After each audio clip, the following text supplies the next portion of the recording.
dormions dans la chambre, dans la même chambre. Je ne me souviens pas, je sais que papa dit sur bande qu'il a pris un oreiller et l'a placé devant moi. Et il m'a réveillé avec un oreiller sur mon visage. Et il est venu me réveiller, il a dit « Paul ?» J'ai dit « Oui, monsieur ». Il était environ 2 heures du matin. Et il a dit « Connaissez-vous l'ange dont papa a toujours parlé à propos ?» J'ai dit « Oui ». Il a dit « Il m'a visité cette nuit. Il me disait quelque chose au sujet des réunions quand papa conduit les réunions. Il dit ce qui va se passer. » Et j'ai dit « Oui, monsieur ».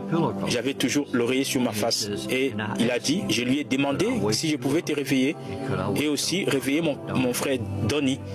Et il a dit que l'ange a dit que tu peux réveiller Billy. Et il a dit, peux-tu te voir? Et l'ange a dit oui. Il a dit, excusez-moi. Il dit, quand papa va enlever cet oreiller de ton visage, il dit, tu vois où se trouvent les lavabos? J'ai dit oui, monsieur. Il a dit qu'il sera debout là et tu peux le voir. Et j'ai dit d'accord. Souvenez-vous, j'avais juste 12 ans. Et il a enlevé l'oreiller de mon visage. Et je pensais que ce serait un ange avec des ailes volant, mais ce n'était pas le cas. J'ai plutôt vu un homme vêtu de blanc.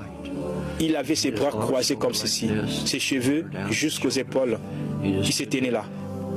Et une chose qui m'avait étonné, il n'avait jamais dit un mot. Mais il regardait tout autour de la pièce et ses yeux étaient totalement concentrés sur mon père. À chaque mouvement, il regardait mon père et je peux revoir encore cela maintenant.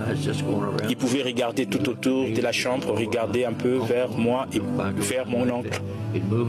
Mais ses yeux n'avaient jamais laissé papa. Et je me suis accroché à papa parce que je ne savais pas, c'était un homme debout qui se tenait là, dans la pièce, près de la fenêtre. Je n'ai jamais oublié, papa m'a dit, fils, ne t'effraie pas. Il a dit, il a été envoyé de la présence de Dieu Tout-Puissant. Il ne te fera pas du mal. Il dit, ce sera une bénédiction.